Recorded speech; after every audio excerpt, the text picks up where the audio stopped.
আসসালামু আলাইকুম প্রিয় বন্ধুরা, যে যেখান থেকে ভিডিওটি দেখতেছেন, নতুন এই ভিডিওতে আপনাদেরকে স্বাগতম।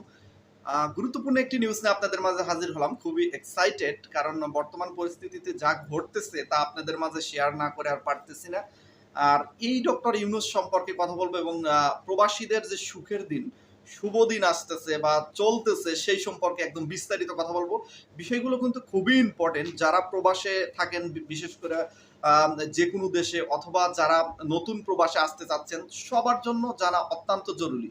আসলে প্রবাসীদের জন্য সুসময় চলতেছে, মানে সুসময় আসতেছে সামনে। প্রবাসীদের সুখের দিন আসতেছে। কেন, এই বিষয়টি নিয়ে আমি আপনাদের মাঝে সংক্ষিপ্তভাবে ব্যাখ্যা করে বলবো। অবশ্যই ধৈর্য ধরে পুরো ভিডিওটা দেখবেন এবং আমার সাথে যদি আপনারা একমত হন এবং আপনারা কি কি চান সেই বিষয়টা অবশ্যই কমেন্ট সেকশনে কিন্তু লিখে যাবেন, লিখতে ভুল করবেন না।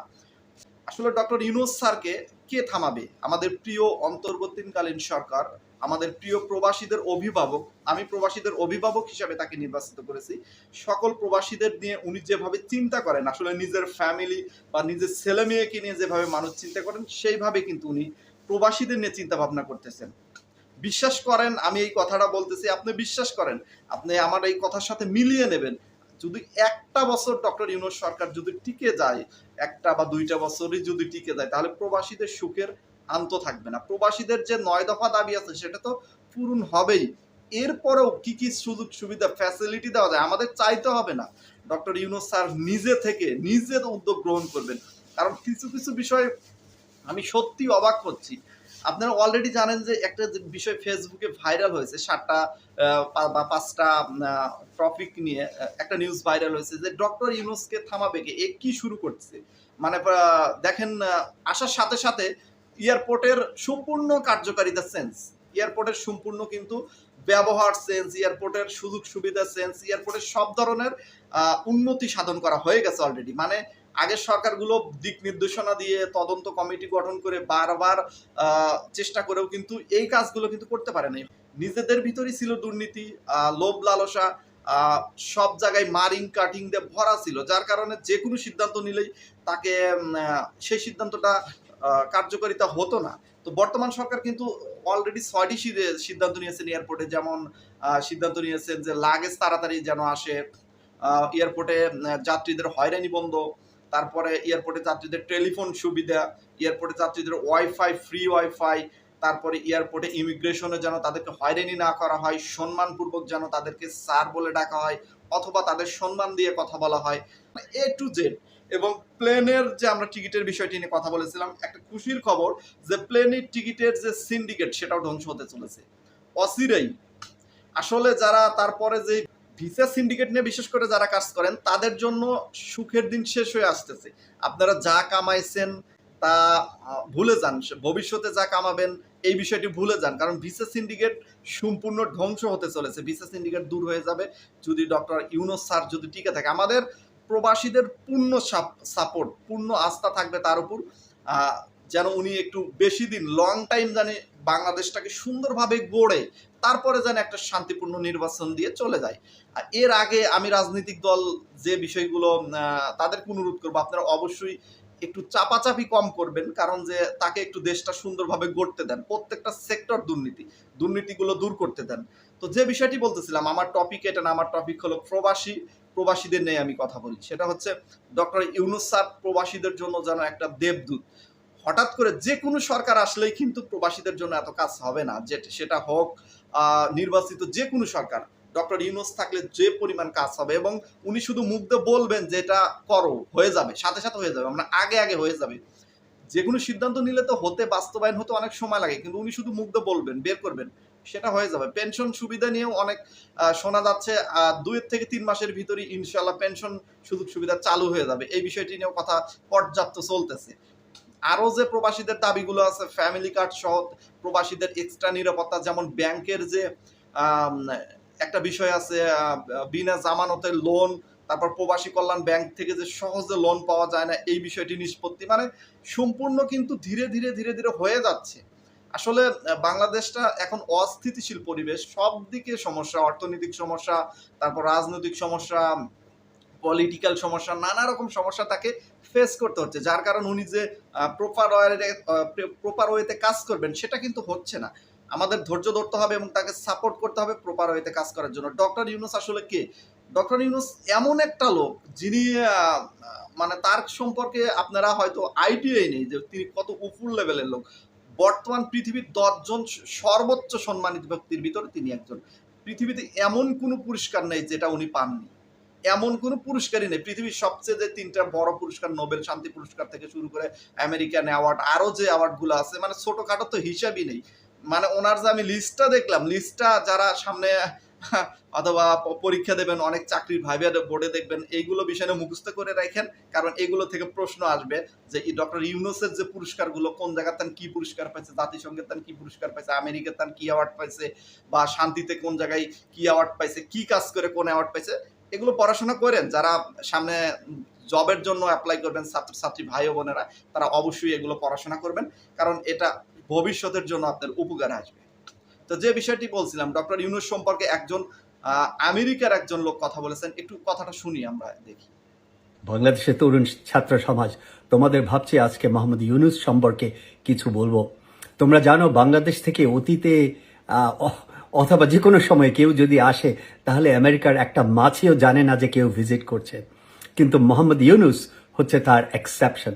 মোহাম্মদ ইউনূস যখনই আমেরিকার মাটিতে পা দেন বা অন্য দেশ থেকে ঘুরে যাওয়ার সময়ও এই দেশে একটু পা লাগান, তার জন্য এইখানে একটা বড় একটা ওয়েটিং পিরিয়ড আছে। কাদের ওয়েটিং পিরিয়ড? ফ্রম রাজনৈতিক নেতা থেকে শুরু করে জ্ঞানী গুণীরা, specially university president, university chancellor, scientist, এরা সবাই ডক্টর মোহাম্মদ ইউনূসের জন্য দেখা করার জন্য ওরা বছরের পর বছর ওয়েট করেন।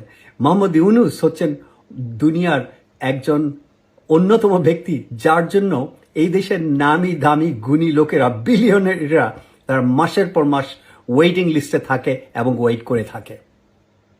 আপনারা বক্তব্যটি শুনলেন, উনি আসলে কি বলছে। আমেরিকার মতো দেশের প্রেসিডেন্টরা অপেক্ষা করেন ডক্টর ইউনূসের সাথে দেখা করার জন্য।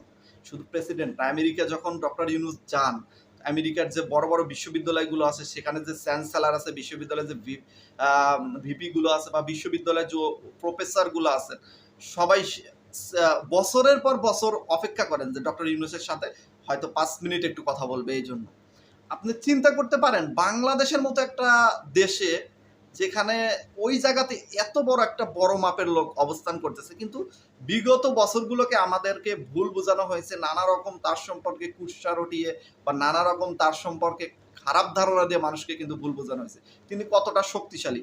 আমাদের কথা হচ্ছে এখন তার শক্তিকে আমাদের কাজে লাগাতে হবে।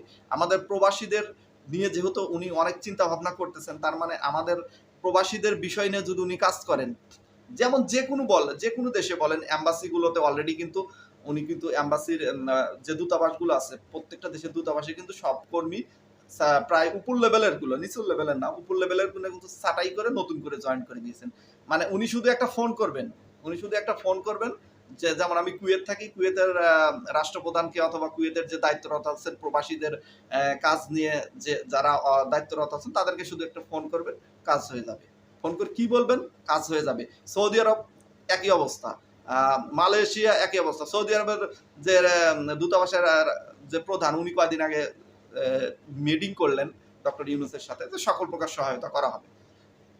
তো প্রত্যেকটা রাষ্ট্রপ্রধান এমন একটা ব্যক্তি উনি, যে প্রত্যেকটা রাষ্ট্রপ্রধান থেকে শুরু করে প্রত্যেকটা যে সরকার প্রধানের যে দায়িত্বরত মন্ত্রী এমপিরা বা যারা আছেন, তারা অবশ্যই ডক্টর ইউনূসকে চেনে।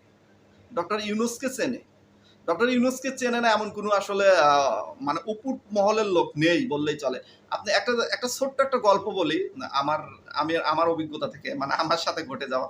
সেটা হচ্ছে, আমি যেহেতু কুয়েত ইউনিভার্সিটিতে এখানে ডিউটি করি, সেখানে ইউনিভার্সিটির স্টুডেন্টদের সাথে আমার কথা হচ্ছিল। ইউনিভার্সিটির স্টুডেন্টরা ডক্টর ইউনূস সম্পর্কে কথা বলতেছিলেন।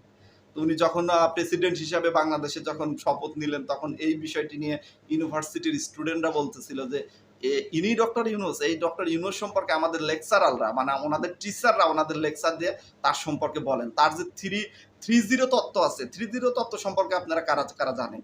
3-0 তত্ত্ব, এই 3-0 তত্ত্ব নিয়ে তাদেরকে পড়ানো হয়। মানে কোন লেভেলে চলে গেছেন চিন্তা করেন। জাপানের বিশ্ববিদ্যালয়ে তার জীবনী নিয়ে পড়ানো হয়, কানাডার বিশ্ববিদ্যালয়গুলোতে বা স্কুল লেভেলে তার জীবনী নিয়ে পড়ানো হয়, তাহলে বোঝেন তিনি কোন লেভেলে চলে গেছেন। এরকম একজন মানুষ যদি আমাদের অভিভাবক হন, আমাদের জন্য কাজ করতে চান, তাহলে অবশ্যই আমাদের আশাগুলো খুব সহজে পূরণ হবে এবং আমরা আশাবাদী হতে পারি যে আমাদের সামনের ভবিষ্যৎ উজ্জ্বল। আমরা আশাবাদী হতে পারি যে আমাদের প্রবাসীদের জন্য ভালো কিছু হতে যাচ্ছে। আমরা আশাবাদী হতেই পারি, এখানে নিরাশা হওয়ার কিছুই নেই। যারা একটু নেগেটিভ সাইড বেশি চিন্তা করেন, আসলে তাদেরকেও আমি স্বাগতম জানাই। দেখা যাচ্ছে আমার কমেন্ট সেকশনে যারা কমেন্ট করেন, আমি শতকরা দেখি, শতকরা হিসাবে না, হাজারে ১-২ জন হয়তো একটু নেগেটিভ কমেন্ট করতে পারেন। তবে যারা নেগেটিভ কমেন্ট করেন তাদেরকে আমি অসংখ্য ধন্যবাদ জানাই। তাদেরকে আমি ভালোবাসি। আমার যদি কোনো কিছু বলার ভিতরে যদি ভুল থাকে বা আমি যে কথা বলতেছি, আমি একদম ফেরেশতা না তো রে ভাই, যে ১০০%ই ঠিক কথা আপনাদের বলতে পারবো। আমার কথার ভিতরে ২-১টা এদিক সেদিক হতে পারে। যদি আপনারা এরকম কোনো তথ্য পান বা এরকম কোনো কিছু পান যেটা আমার মধ্যে মানে সেটা অপছন্দনীয়, অবশ্যই কমেন্ট সেকশনে বলতে পারবেন। নির্দ্বিধায় বলতে পারবেন, কোনো সমস্যা নাই। আমি রাইট দিয়ে দিলাম। মন খারাপ করব না আমি। আপনারা কমেন্ট সেকশনে আমার সমালোচনা যথেষ্ট করতে পারেন। আপনারা সমালোচনা করলে আমার কাজের গতি বা আমার কাজের মধ্যে যদি ভুল ত্রুটি থাকে সেটা অবশ্যই আমি সংশোধন করে নেওয়ার চেষ্টা করব। আপনাদের ভাই হিসেবে অথবা বোন হিসেবে গ্রহণ করব। কোনো সমস্যা নেই। আপনারা বলতে পারেন বা সমালোচনা আমার সম্পর্কে করতে পারেন, ওপেন সমালোচনা করতে পারেন। তো যাই হোক, যে বিষয়টি বলতেছিলাম ডক্টর ইউনূস সম্পর্কে, আপনারা আশা করি বিষয়টি ক্লিয়ার ধারণা পেয়েছেন প্রবাসীদের নিয়ে এবং বাংলাদেশের নানা রকম সমস্যা নিয়ে, শিক্ষা খাত থেকে শুরু করে প্রত্যেকটা অর্থনৈতিক খাত থেকে শুরু করে প্রত্যেকটা খাতে উনি উন্নত সাধন করবেন এবং দুর্নীতিমুক্ত একটা সোনার বাংলাদেশ গড়ে দিয়ে যাবেন। তো আজকের মতো বিদায় নিচ্ছি। সবাই ভালো থাকবেন। আর যার যে কোনো বিষয় জানার থাকলে অবশ্যই কমেন্ট সেকশনে কমেন্ট করতে ভুলবেন না। সবাই ভালো থাকবেন। আল্লাহ হাফেজ।